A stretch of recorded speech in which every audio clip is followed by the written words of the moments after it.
आज की इस वीडियो में हम लोग देखेंगे डिफरेंशियल इक्वेशन का लेक्चर नंबर 7 और इसमें बात करने वाले हैं जो हम लोग लीनियर डिफरेंशियल इक्वेशन पढ़े थे। अब ऐसा डिफरेंशियल इक्वेशन होगा जिसको हम लोग लीनियर डिफरेंशियल इक्वेशन में यूज़ कर सकते हैं। तो क्या linear differential equation reducible to linear differential equation या equation reducible to linear differential equation या इसको बर्नौली इक्वेशन भी बोलते हैं। तो देखिए इसमें क्या होता है, इसमें जैसे आप लोगों ने लीनियर का फॉर्म क्या पढ़ा था, लीनियर डिफरेंशियल इक्वेशन का आप लोगों ने जो भी फॉर्म पढ़ा था उसी को कब हम लोग किस फॉर्म में आएगा तब हमको लीनियर डिफरेंशियल इक्वेशन में चेंज करना होगा। तो पहली बात देखिए हम लोगों ने ये पढ़ा था, पहला फॉर्म पढ़ा था dy, पहला फॉर्म था dy बाई dx प्लस यहाँ y था, यहाँ क्या था p किसका फंक्शन था x का, इक्वल टू यहाँ q था, किसका फंक्शन था x का। एक हमने डिफरेंशियल इक्वेशन में लीनियर डिफरेंशियल इक्वेशन में ये पढ़ा था और दूसरा क्या पढ़ा था, दूसरा फॉर्म हम लोग पढ़ा था यही इसी तरह से था, उसमें था dx अपान dy प्लस dx अपान dy प्लस क्या था यहाँ पे, इसी से रखना पड़ेगा, प्लस था यहाँ x के साथ py, मतलब py का फंक्शन था, यहाँ पे q भी क्या था, y का फंक्शन था। तो अब हमें इसको माने किस फॉर्म में रहेगा हमारा बर्नौली इक्वेशन बोल सकते हैं। तो देखिए उसमें ये रहेगा आपका सेम यही चीज़ होगी, यहाँ के लिए क्या होगा, ये होगा dy बाई dx तो रहेगा ही इस तरह से, y px भी यहाँ रहेगा, p ना लिख के हम px लिखते हैं, px का फंक्शन है, यहाँ q x भी रहेगा, q क्या है x का फंक्शन है, खाली q लिख सकते हैं कोई दिक्कत नहीं है। यहाँ एक्स्ट्रा चीज़ आ जाएगा क्या, y की पावर n आ जाएगा यहाँ पे।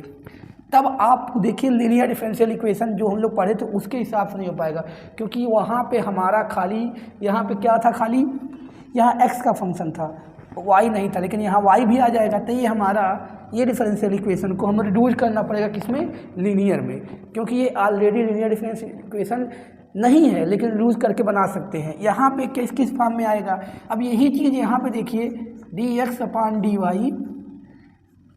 यहाँ पे x py ये तो सब सेम रहेगा, बस यहाँ पे क्या आ जाएगा, यहाँ x की पावर n आ जाएगी। जिस तरह से इस वाले में y की पावर n आ गया था उसी तरह से उसमें x की पावर n आ जाएगी। तो इसको हमको क्या करना पड़ेगा, हम लोगों को रिड्यूस करना पड़ेगा किसमें, लीनियर डिफरेंशियल इक्वेशन में। तो देखिए किस तरह से करते हैं। तो देखिए अधिकतर यही वाला फॉर्म हमारा आता है, ये तो कम आता है लेकिन दोनों आप समझ सकते हो, दोनों में से कोई भी कर सकते हो, कोई भी आ सकता है।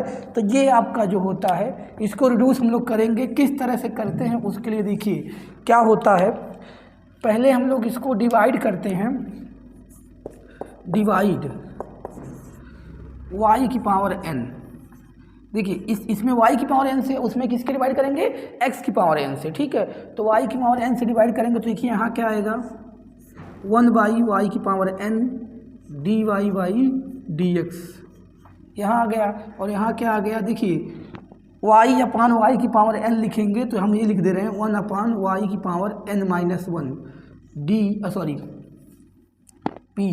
p भर खाली लिख सकते हो। अब एक हटा देते हैं, p x का ही फंक्शन है, यहाँ पे कोई दिक्कत नहीं है। यहाँ पे q, p और q x का फंक्शन होता है, ये आपको पता है। देखिए क्या होता है अब यहाँ पे अब आपको ये जो ये कैसे आया यार, जब इसको डिवाइड करेंगे तो ये बनेगा ना y बाई y की पावर दिस, यहाँ पावर 1 है, नीचे ला के इसको क्या करेंगे, जब ये y नीचे लाएंगे तो ऐसे -1 होगा, दोनों की पावर ऐड होके ये आ जाएगी, ठीक है। तो अब जो हमारा ये p का कोफिशिएंट बनता है, p का कोफिशिएंट जैसे कि ये चीज़ बनी है, ये इसी को हम लोग लेट करते हैं कोई नया वेरिएबल। तो क्या लेट कर लें, हम लेट कर रहे हैं z, लेट 1 बाई y की पावर 1 माइनस 1, ठीक है, इक्वल टू z लेट करने से क्या फ़ायदा होगा, ये जो वैल्यू है आपको भी यहाँ मिल जाएगी। देखिए कैसे मिल जाएगी, तो हम लोग अगर इसको ऊपर ले जाएंगे तो क्या होगा, y की पावर -n + 1 z।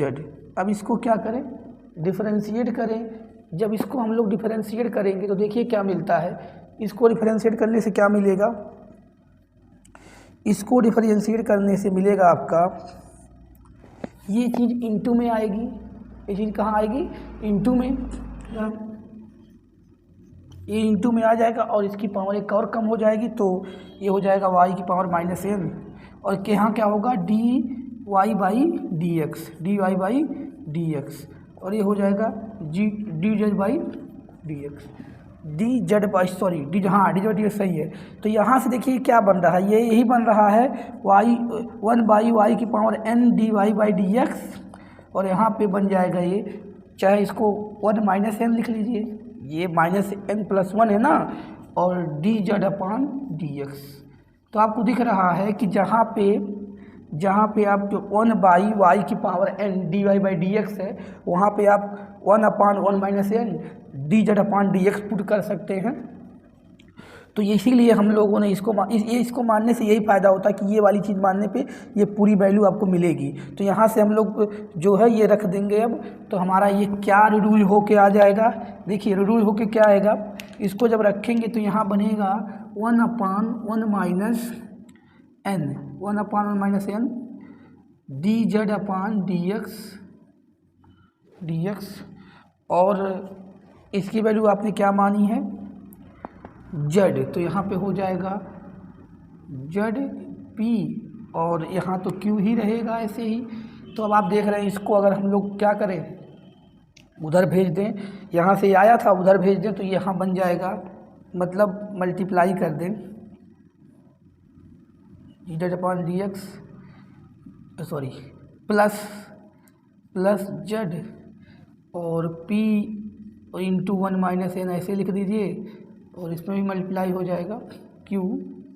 1 -n क्या है, कांस्टेंट है, कांस्टेंट वैल्यू रहेगी। तो ये देखिए रिड्यूज हो गया लीनियर डिफरेंशियल इक्वेशन में, ये रिड्यूज हो गया, ये z है। अब इसका सलूशन अब z की तरह से होगा, इसका इंटीग्रेशन फैक्टर निकालेंगे, ये चीज़ हो जाएगी आपकी ये पूरी वैल्यू हो जाएगी p वाली, क्यों कांस्टेंट इसी के साथ लेंगे।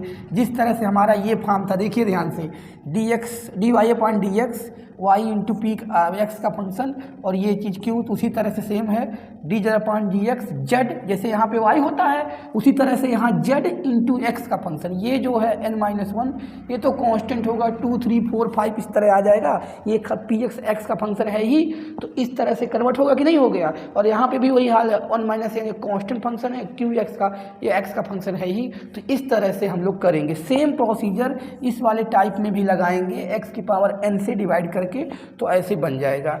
ये था हमारा कैसे कन्वर्ट करेंगे किसमें, लीनियर डिफरेंशियल इक्वेशन में, और कब कन्वर्ट करेंगे, कन्वर्ट कब करेंगे ध्यान दीजिएगा, कब कन्वर्ट करना होता है जब यहाँ x के साथ y की पावर समथिंग आई हो, जब dy बाई डी एक्स हो, तो मैंने इस फॉर्म में बना हो, तो यहाँ x के साथ y की पावर आएगी, और इस फॉर्म में बना रहेगा तो y के साथ x की पावर समथिंग आएगी, तो उसी से डिवाइड करेंगे, और जो p में आएगा, जैसे यहाँ p के साथ जो y का वैल्यू बनेगी उसी को लेट कर लेंगे कोई नया वेरिएबल, ठीक है। तो अब हम लोग जो है इसके आगे देखेंगे इस पे एग्जाम्पल। तो देखें जल्दी से, आराम से देखिए, हमने बता दिया है, बाकी अब एग्जाम्पल जल्दी जल्दी देखेंगे, इसमें बहुत बड़ी बात नहीं है। देखिए पहला एग्जाम्पल लेते हैं हम, तो पहला हमारा देखिए ये सब एग्जाम्पल पहला जो है बहुत ही आसान है, dy by d x solve करना है इसको, y by x equal to y cube. देखिए dy by d x y by x equal to y cube, ये आपका है dy by d x y by x equal to y cube. तो ये आपको दिख रहा है कि उसी फॉर्म में बन रहा है, उसी फॉर्म में बन रहा है ना। तो इसको क्या किया जाएगा, इसको सॉल्व करना है। आपको दिख रहा है कि यहाँ पे y के साथ 1/x आया हो, ये सब इधर से बन रहा है, लेकिन ये गड़बड़ कर रहा है। लेकिन यहाँ पे आप कहेंगे यहाँ पे x तो है ही नहीं, x नहीं, लेकिन y आ गया है ना, तो x qx को 1 मान सकते हैं। यहाँ पे देखिए px 1/x है, qx 1 है, तो यहाँ y आया है, तो y की पावर 3 से डिवाइड करेंगे, डिवाइडिंग y की पावर 1/3। और जो फार्मूला है उससे भी कंपेयर करके आप बना सकते हो। उससे कंपेयर करके बनाने का मतलब फार्मूला क्या बना था मेरा, देखिए उससे लेकिन कंपेयर नहीं करना है, मैं बता रहा हूँ कि अगर आप करना चाहें तो यही ना आया था आपका z और यहाँ था p 1 माइनस n, यहाँ क्या था q 1 माइनस n। तो यहाँ से अगर कोई कंपेयर करके करना चाहे तो क्या हो जाएगा, बता रहा हूँ क्या होगा। देखिए तो उस वहाँ से कंपेयर करके करना चाहे तो तब भी कर सकता है, कोई दिक्कत नहीं है। बता रहा हूँ कि क्या होगा। देखिए ये और यहाँ पे क्या हो जाएगा, एक y है, डिवाइड कर रहे हैं तो यहाँ कितना आ जाएगा, y की पावर 2 आ जाएगा, y की पावर 2 आ जाएगा, y की पावर 2 आ जाएगा ना। और यहाँ क्या रहेगा, देखिए y की पावर 2 आ गया और ये जो है 1/x तो यहाँ रहेगा ही 1/x और ये 1 हो जाएगा। तो अगर आप इससे कंपेयर करना चाह रहे हैं, इससे कंपेयर करना चाह रहे हैं तो ये देखिए इसको ऐसे लिखिए dz/dx और z p की वैल्यू क्या है 1/x है और n की वैल्यू कितनी है 3, तो n की वैल्यू 3 यहाँ रखेंगे तो -2 आ जाएगा। तो क्या लिख लें ब्रैकेट में -2/x। अरे ये पूरा p की वैल्यू माइनस आगे भी लगा सकते थे। यहाँ पे n की वैल्यू उस फार्मूले से अगर कंपेयर करें तो n की वैल्यू 3 है मेरे भाई, 3 रख दो तो यहाँ 2 आ जाएगा माइनस का और p की वैल्यू 1/x है, z तो रहेगा, ये p की वैल्यू 1/x है तो ऐसे भी लिख सकते हो यार, इसकी p की वैल्यू 1/x है, ये पता है कि नहीं है मेरे भाई, पता है। इसकी वैल्यू कितनी आ गई -2, दोनों हमने साथ लिख दिया था। q की वैल्यू देखो यहाँ कुछ है नहीं, यहाँ 1 है तो 1 हो जाएगा और ये कितना आएगा -2। तो यानी अगर हम लोग उससे कंपेयर करेंगे तो ये फॉर्म हमारा बन गया क्या, और यहाँ देखिए z ऐसे लिख लीजिए, इसको एक साथ -2/x, ये z है और ये -2/x है इक्वल टू -2, ये फॉर्म बन गया। अब यहाँ से हम लोग लीनियर डिफरेंशियल इक्वेशन को सॉल्व कर सकते हैं अगर डायरेक्ट आप फार्मूला यूज करना चाहें। नहीं तो आप अगर पूरा प्रोसीजर करना चाहते हैं तो यहाँ मैं बता रहा हूँ उसको देखिए। अभी इन दोनों इसी तरह यहाँ भी यही आएगा, तो इसको क्या और यहाँ याद क्या रखना है कि जो हम लोग ये 1/y² को ही मानते हैं हम क्या z, तो यहाँ पे 1/y² ही z है, इसकी पावर 1 कम करके यहाँ पे देखिए डिवाइड करके चेक कर लेंगे क्या आ रहा है, ये यहाँ जो आएगा वही उसको z की वैल्यू है। यहाँ पे देखिए क्या करेंगे, लेट करेंगे 1/y² को क्या मानेंगे z, तो ये आ जाएगा y की माइनस का 2/y की power 3 dy/dx equal to dz/dx। अब y की पावर 2 का डिफरेंशिएशन कैसे किया जाएगा, पहले माइनस ले जाएंगे ऊपर, ये ऐसे हो जाएगा तो इनटू में 2 आएगा और इसकी पावर 1 और कम होगी तो ये देखिए -3 हो जाएगा, नीचे आके +3 हो जाएगा। तो इस तरह से डिफरेंशिएशन करोगे तो ये इतना आ जाएगा, तो ये आ गया इतना।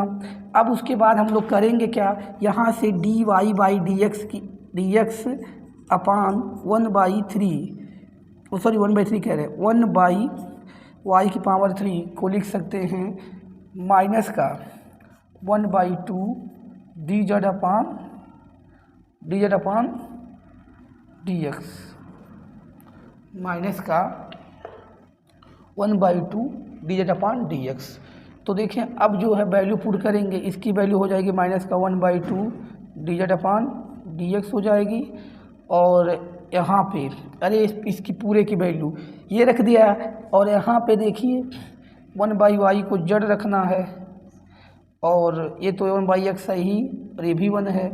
अब इस -2 से डिवाइड करेंगे तो सेम वही आ जाएगा जो आपका यहाँ बनाए हैं हम, तो -2 से डिवाइड करिए तो क्या आ जाएगा dz/dx यहाँ प्लस ही रहने देते हैं, ऐसे लिखते हैं z और ये देखिए -2 जाएगा तो यहाँ पे लिख देंगे -2/x और यहाँ इक्वल टू -2। तो ओवरऑल क्या आ गया, ये देखिए ये आपका यही फॉर्म बन गया। तो आप फार्मूले से भी डायरेक्ट रख के थोड़ा सा ये स्टेप 2 चीज़ बचा सकते हैं, लेकिन आपको रखना तो करना तो पड़ेगा, दोनों वही है, बस इसमें थोड़ा सा 2 स्टेप डिफरेंशिएशन करना पड़ रहा है, उसमें नहीं करना पड़ेगा, बस आप डायरेक्ट रख दोगे, ये चीज़ें हो गई। अब इसको सॉल्व करना है, ठीक है, ये देख लीजिए, आपको कोई दिक्कत नहीं होनी चाहिए। अगर आप फार्मूले से कंपेयर करना चाहते हो तब भी करके रख सकते हो। हमने कैसे इसको रखा है मेरे भाई, देखो px यहाँ पे 1/x है, y को छोड़ना पड़ेगा तब जो बचेगा, तो क्या बच रहा है 1/x, y को छोड़ोगे तो 1/x ही बचेगा ना, एक साथ लिखा हुआ है, तो वो px हो गया और हम लोग इस फार्मूले में जेड को ऐसे रहने देंगे। इसकी वैल्यू कहाँ से -2 आई, एन की वहाँ वाई की पावर n था, यहाँ एन की वैल्यू कितनी है 3, तो यहाँ 3 रखोगे -2 आ जाएगी। और यहाँ देखिए क्यू यहाँ क्या है, कुछ नहीं है तो 1 मान लेते हैं, 1 रख दिया, और n-1 माइनस n करेंगे तो -2 आएगा। तो उससे कंपेयर करने पर भी यही बन रही थी, यहाँ से किया गया तब भी यही बन रही थी। तो इसको सॉल्व अब आगे कैसे करेंगे ये बता रहा हूँ आपको।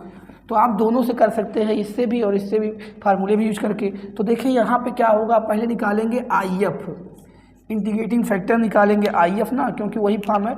तो क्या होगा, e की पावर माइनस में है कि वो माइनस बाहर ले लेंगे, 2 बाहर ले लेंगे, -2 1/x। अरे यार p की वैल्यू क्या होता है, pdx होता है ना, pdx।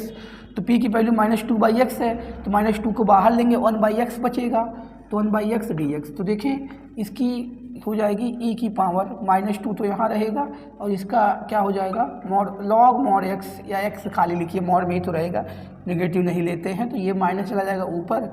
तो log की प्रॉपर्टी लगाएंगे, log m की पावर n। देखिए log m की पावर n, तो n log m होता है। तो यहाँ पे अगर ये चीज़ है तो पावर ऊपर लिख सकते हैं। आपका क्वेश्चन होगा पावर क्यों ऊपर लिखा जा रहा है, पावर ऊपर इसलिए लिखा जा रहा है ताकि ये प्रॉपर्टी होती है कि अगर ऐसा हो तो कट जाएगा, लेकिन यहाँ कुछ रहेगा तब नहीं, बिना ये सिंगल पावर यहाँ होगी वैल्यू तब ये कटेगी, x की पावर -2।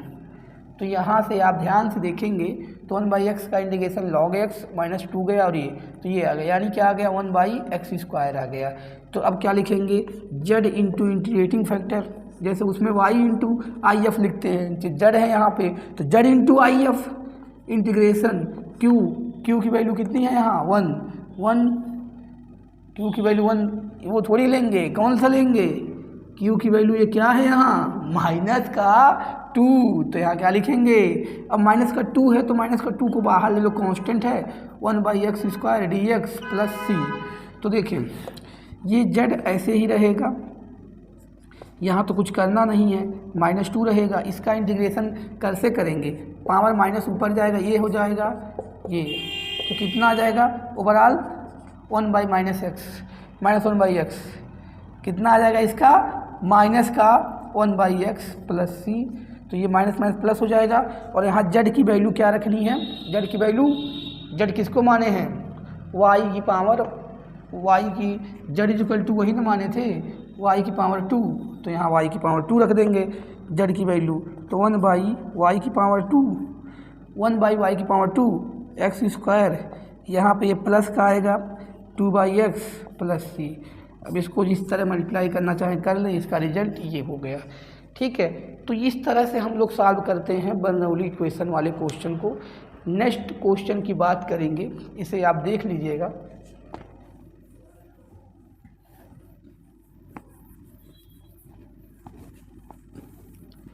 तो यही चीज़ है कि इसमें डिवाइड करनी पड़ती है, जो हाईएस्ट पावर होता है y का या x का, जैसे जिस कंडीशन में बनेगा। नेक्स्ट क्वेश्चन हमारा है सेम ऐसे ही है, सॉल्व करना है क्वेश्चन नंबर 2 सॉल्व। देखिए प्रैक्टिस पे हमने बोला था पहले भी कि ऐसे मैथ जो भी है उस पर प्रैक्टिस पे बेस्ड है। आपने बर्नौली थ्योरम पढ़ा, बर्नौली का इक्वेशन पढ़ा, तो इसमें जो भी टाइप बनेगा उसको समझने के लिए ज़्यादा से ज़्यादा क्वेश्चन ही लगाना पड़ेगा। ये देखिए ये क्वेश्चन है आपका, तो यहाँ पे भी आपको दिख रहा है कि ये चीज़ें यहाँ तक मैच कर, बस यहाँ एक्स्ट्रा क्या हो जा रहा है y। तो ऐसे टाइप के क्वेश्चन को आप समझ जाएंगे कि क्या है, बर्नौली इक्वेशन है। इसमें क्या करना पड़ेगा मेरे भाई, इसमें करना पड़ेगा क्या, डिवीजन y की पावर 2 से, या डायरेक्ट इसको उससे करते हैं यार, y की पावर 2 से डिवाइड ना करें। वो फॉर्म क्या था हमारा, dz/dx, क्या था यहाँ z p 1 - n, और यहाँ q 1 - n, यही था ना मेरे भाई, यही था। तो कंपेयर करेंगे, जब इसको डिवाइड करेंगे तो z क्या होगा, यहाँ पे z यहाँ पे क्या होगा 1/y होगा। कैसे, y² से डिवाइड करो y कट जाएगा, y² से डिवाइड करेंगे y कट जाएगा। तो यहाँ z क्या हो जाएगा हमारा, z है कितना 1/y, बस ख़त्म, z है 1/y। अब सारी वैल्यू यहाँ पे कंपेयर करके रख दीजिए, तुरंत बन जाएगा बिना आपको डिफरेंशिएशन किए। और यहाँ z रहने दीजिए, p की वैल्यू क्या है, देखिए जब y से डिवाइड करेंगे y कट जाएगा, p की वैल्यू क्या है x है, p की वैल्यू x है और इसकी वैल्यू क्या है 2, तो 1 माइनस 2 लिख दीजिए यहाँ पे। q की वैल्यू क्या है, q की वैल्यू भी क्या है यहाँ x है, q की वैल्यू यही ना होती है। अरे मेरे भाई q इंटू आई की पावर n होता है। अगर हम लोग इससे कम पे देखो, जिसको नहीं समझ में आया देख सकता है यार, dx अपान dy अपान dx हम लोग का जो फॉर्म होता था क्या था, y into P Q y की पावर n। तो यहाँ से देखिए p की वैल्यू y के बाद p की वैल्यू क्या आ रही है, p की वैल्यू कितनी आ रही है x, तो हमने x लिख दिया p की वैल्यू यहाँ पे। और उसके बाद यहाँ q की वैल्यू क्या आ रही है, y की पावर n के साथ क्या है x, तो x हो गया q की वैल्यू मेरे भाई, x हो गया। अब यहाँ अभी 1 माइनस n लिखना है, n कितना है, y की पावर 2 है, तो यहाँ क्या हो जाएगा 1 माइनस y की पावर 2। तो आप फार्मूले से भी कर सकते हो। और 1 बाई जेड को 1 बाई वाई क्यों लिखा, क्योंकि y स्क्वायर से डिवाइड करेंगे तो यहाँ क्या आएगा, यहाँ क्या आएगा। और एक बात याद रखिए, हमेशा ये जो रहता है, क्योंकि वहाँ y तो आया रहेगा तभी ये फॉर्म बनेगा, तो याद रखिए कि यहाँ पे n की वैल्यू जो होती है यही होती है जो यहाँ लिखा होता है, यहाँ लिखा होता है। और दूसरी चीज़ जो उसकी वैल्यू होती है z की, इससे z की वैल्यू अगर ये n है तो z इक्वल टू होता है y की पावर क्या, y की पावर n माइनस 1, एक पावर इससे कम होती है।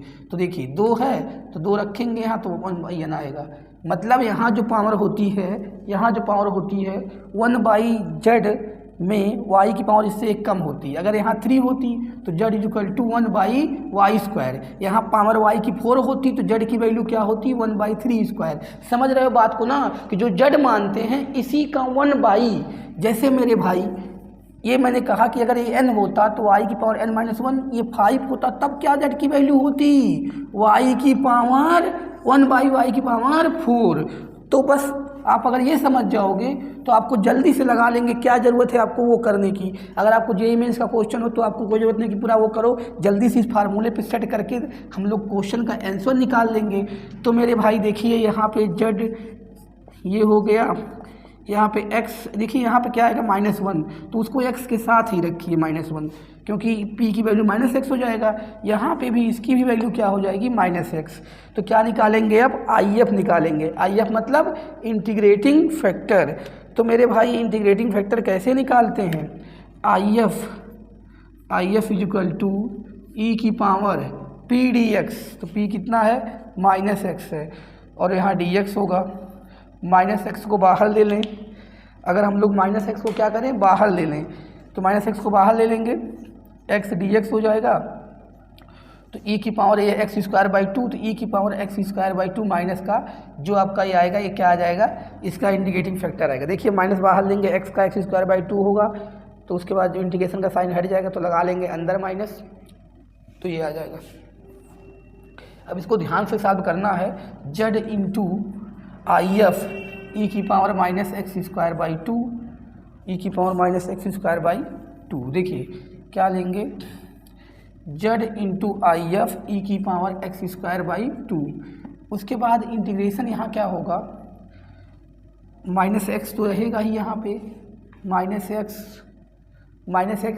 क्या है ये qx into integrating factor e की power -x square by 2 dx plus c।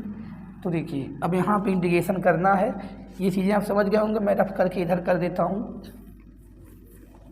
देखिए तो वहाँ से क्या होगा, z इंटू ई की पावर -x स्क्वायर बाई 2, ये तो ऐसे ही रहेगा।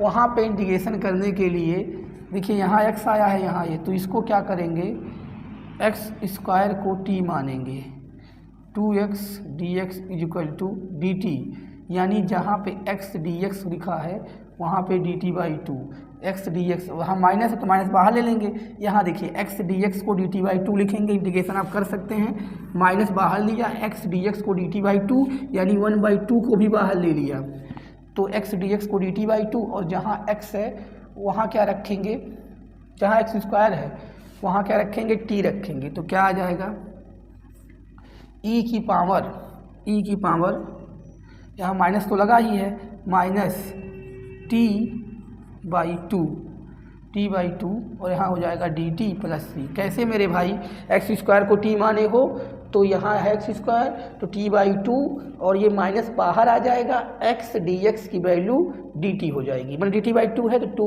1/2 बाहर ले लिया, ठीक है, और माइनस था ही, तो बस इसका कुछ नहीं करना है। अब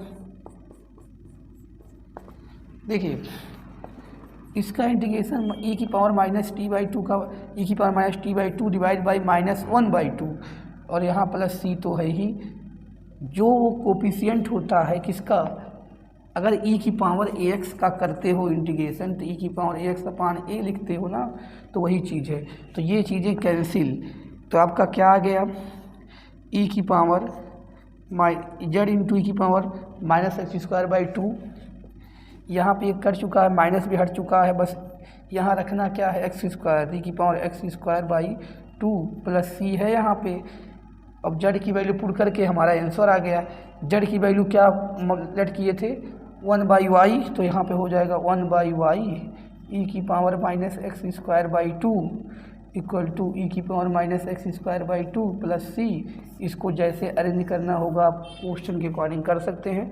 ये आपका आंसर हो गया इसका, ठीक है। तो नेक्स्ट क्वेश्चन की बात करेंगे हम लोग। अब इस तरह से हम लोग जो है किसी भी इक्वेशन को जो बर्नौली जिसे बोलते हैं उस फॉर्म का होगा तो लीनियर डिफरेंशियल इक्वेशन में चेंज कर सकते हैं। नेक्स्ट क्वेश्चन है हमारा, इस तरह से दिख रहा हो, क्वेश्चन नंबर 3 है ये हमारा 3। सॉल्व करना है आपको, सॉल्व खुद ट्राई कर सकते हैं, आप वीडियो को रोक के खुद ट्राई करिए, सॉल्व करना है। यहाँ पे लिखा हुआ है dy/dx इक्वल xy और यहाँ पे दिया हुआ है x³ y²। अब देखिए ये भी इसी तरह का सिमिलर है, कोई दिक्कत नहीं है। तो इधर क्या ले आएंगे, पहले ले आएंगे इसको इधर,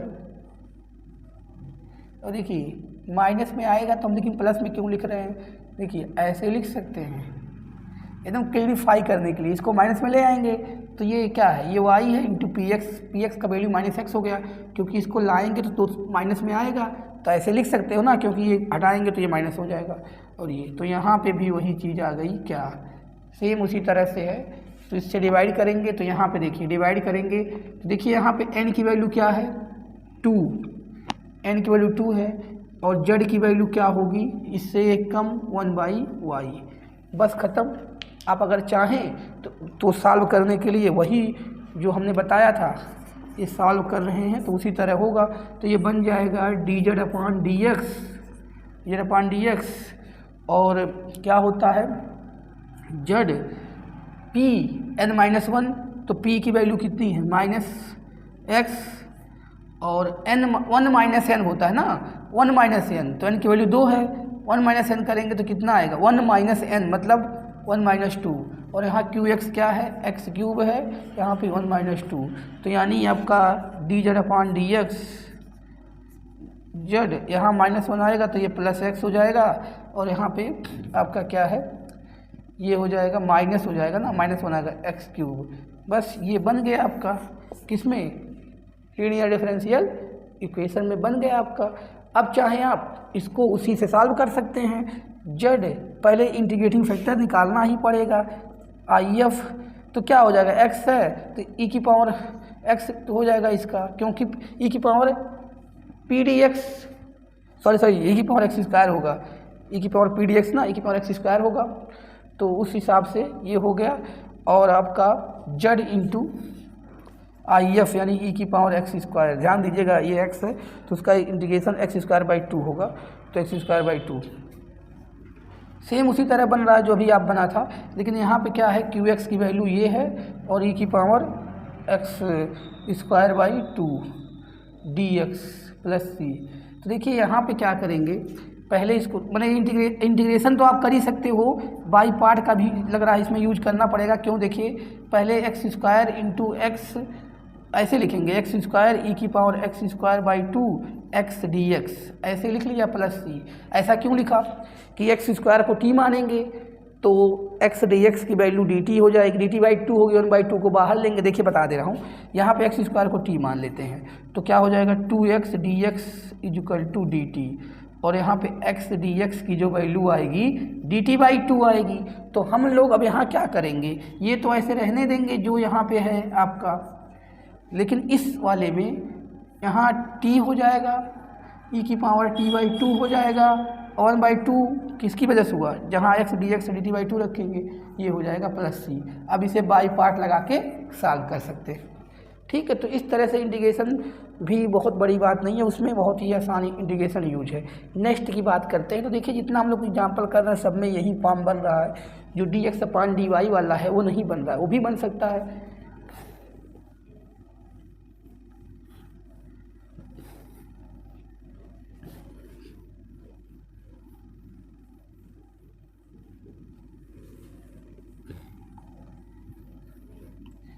अगला हमारा एग्जाम्पल है, x सॉल्व करना है आपको, ये चौथा है, सॉल्व x dy/dx, अरे सॉरी, हाँ सही है ये dx, और plus y log y equal to xy e की पावर x। अब देखिए यहाँ पे इस तरह से आपको फॉर्म दिख रहा है, तो यहाँ पे अभी तो कोई क्लियर फॉर्म नहीं दिख रहा है, तो क्या करना होगा इस फॉर्म के लिए, तो देखें इसमें जो है अगर हम लोग x से डिवाइड करते हैं तो वहाँ y/x आ जाएगा, लेकिन y का दो फंक्शन आ रहा है, log y भी आ रहा है, ये भी आ रहा है, तो प्रॉब्लम आ सकती है। तो अगर हम लोग यहाँ खाली x का फंक्शन करना चाहें, यहाँ y होगा तो यहाँ खाली x का फंक्शन करना होगा, यानी ये चीज़ एक्स्ट्रा दिख रही है, x y दोनों एक्स्ट्रा दिख रही है। तो डिवाइड कर दें पहले, dividing x y both side. तो देखिए डिवाइडिंग कर रहे हैं ताकि e की पावर x बन जाए यहाँ पे, और बाकी जो चीज़ें हैं वो थोड़ा सा दिखे क्या दिख रहा है। तो अगर डिवाइड करेंगे यहाँ क्या बनेगा, 1/y dy/dx, अरे सॉरी प्लस यहाँ देखिए y कट जाएगा, 1/x log y e की पावर x। अब यहाँ पे क्या चीज़ें हो रही हैं, यहाँ पे चीज़ें ऐसी हो रही हैं कि अभी भी हमारा कोई फॉर्म नहीं बना। यहाँ सिंगल y होता तब कुछ सोचा जाता, कुछ ऐसा नहीं दिख रहा है, यहाँ पे ऐसा दिख रहा है। ये log y प्रॉब्लम में डाल रहा है, तो log y को कोई नया मान लीजिए, log y को हमने b मान लिया, तो 1/y dy इक्वल टू क्या हो जाएगा, db। तो अब यहाँ पुट करके देखते हैं, तो यानी देखिए जहाँ dy है, dx की बात नहीं है, dy है, dy 1/y की जगह पे क्या रखेंगे, db, तो क्या हो जाएगा यहाँ पे देखिए dy 1/y, ये dx की बात नहीं है, 1/y dy की जगह db, तो ये क्या हो जाएगा, देखिए यहाँ पे ये कहाँ से हो गया dx, ये इतने की वैल्यू क्या रख दिया गया है, db ये हो गया, और यहाँ 1/x ही रहने देंगे, और इसकी वैल्यू क्या माने हैं, b, तो b को पहले लिख लीजिए, log y को b माने, b 1/x e की पावर x। तो देखिए ये लीनियर फॉर्म में चेंज हो गया। अब देखिए इसमें जो हम लोग फार्मूला पढ़े थे वो नहीं यूज हुआ, इसमें क्या हुआ, एक सिंपल सोच यूज हुई, जो आपको सोचना पड़ेगा कि क्या किया जाए। ऐसा दिखा तो इसको डिवाइड कर दिया गया। तो कभी कभी ऐसे भी रहते हैं कि जो जनरल फॉर्म होता है हमारा बर्नौली इक्वेशन का, उससे ना हो कि कुछ और रहे, तो उसको सोचना पड़ेगा। तो यहाँ पे आप कर सकते हैं ना, क्या निकालेंगे, IF, तो IF के लिए क्या हो जाएगा, 1/x dx, अरे ये px यही ना है, जैसे देखिए dy/dx होता था, dy/dx v इंटू एक्स का फंक्शन, तो ये हो गया, इसकी आ जाएगी e की पावर log x, और यहाँ पे e से e कट के क्या आ जाएगा, x आ जाएगा, तो b इंटू एक्स, अरे y इंटू इंटीग्रेटिंग फैक्टर, तो b into integrating factor x आ गया, और इंटीग्रेशन e की power x into integrating factor, अरे qx into integrating factor dx plus c। अब इसको आइलेट लगा के लगा देंगे, तो यहाँ पे हो जाएगा आपका ये bx इसको देखिए, इसको मानेंगे फर्स्ट, इसको मानेंगे सेकंड। तो फर्स्ट को नोट करेंगे, सेकंड का इंटीग्रेशन ब्रैकेट में जाएंगे, फर्स्ट का डिफरेंशिएशन 1, सेकंड का इंटीग्रेशन e की पावर x, दोबारा करेंगे इंटीग्रेशन तो भी e की पावर x आएगा, टोटल आके ये आ गया प्लस c होगा। अब b क्या माने थे हम, b माने थे log y को, तो यहाँ हो जाएगा log y x, ऐसे लिख सकते हैं, पहले x को लिख लीजिए, x log y, यहाँ पे x का e की पावर x कॉमन ले लीजिए, e की power x common 1x - 1 plus c, इसका हो गया सॉल्यूशन। ठीक है, तो देखिए इस तरह से रहता है आपका। एक मैं आपको एग्जांपल दे देता हूँ करने के लिए, बाकी उस वाले फॉर्म का देखिए। अगर ये सब पूरा ख़त्म हो गया जितना भी चीज़ थे, तो आप देख लीजिए एक अलग कुछ क्वेश्चन था, ऐसे करेंगे। अब जैसे आप एक एग्जाम्पल लिख लीजिए उस वाले फॉर्म का भी, ताकि प्रॉब्लम ना आए। जैसे उस वाले फॉर्म में कैसे रहेगा, ये दिया हो dx अपान dy प्लस x दिया हो, और यहाँ दिया हो आपका वाई स्क्वायर इक्वल टू, यहाँ दिया है y x की पावर 3। तो सेम फॉर्म बनेगा, यहाँ पे इससे डिवाइड करेंगे x स्क्वायर से, x की पावर 3 से, तो ये बनेगा dx अपान dy। यहाँ पे देखिए x कट जाएगा 1/x स्क्वायर, यहाँ y और यहाँ बनेगा y। तो किसको जड़ मानेंगे, देखिए वही फॉर्म मैं बता दे रहा हूँ, ये को वाला फॉर्म दूसरा वाला, तो इसको जड़ मानेंगे। ये चीज़ उसमें बस y आता था, इसमें ही आएगा। और अगर हम इस फॉर्म में फार्मूला बनाना चाहें तो फार्मूला देखिए यही होगा, फार्मूला तो सेम बनेगा,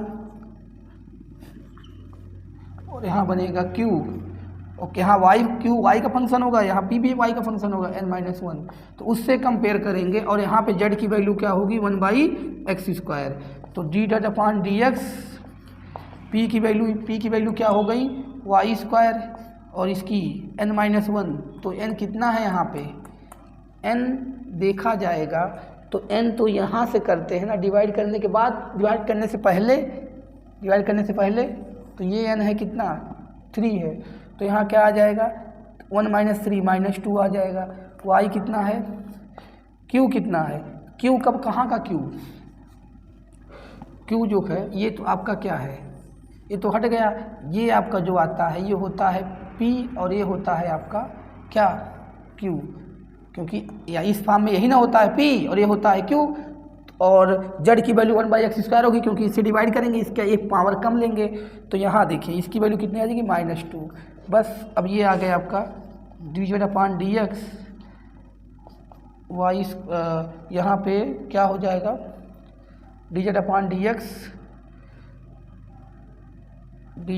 dx, और यहाँ पे देखिए z भी तो रहता है, यहाँ पे z भी रहेगा, तो ये हो जाएगा देखिए z -2y स्क्वायर हो जाएगा यहाँ पे, और ये हो जाएगा, हाँ यहाँ पे भी होगा -2y। तो देखिए यहाँ पे आपका p की वैल्यू हो जाएगी -2y स्क्वायर, q की वैल्यू हो जाएगी -2y। अब यहाँ से लगा लेंगे z इंटू इंटीग्रेटिंग फैक्टर यहाँ से निकालेंगे, और वो सब पता है, तो आप इसको इस तरह से सॉल्व कर सकते हो। सेम प्रोसीजर, ये वाले क्वेश्चन कम देखने को मिलते हैं, अधिकतर वही वाले मिलते हैं। ठीक है, तो आप इसको देख लीजिएगा, बाकी कोई दिक्कत नहीं है, सिंपल है। तो अब हम लोग मिलेंगे इसके अगले वाले लेक्चर में एग्जैक्ट फॉर्म में। तो इस लेक्चर में इतना ही।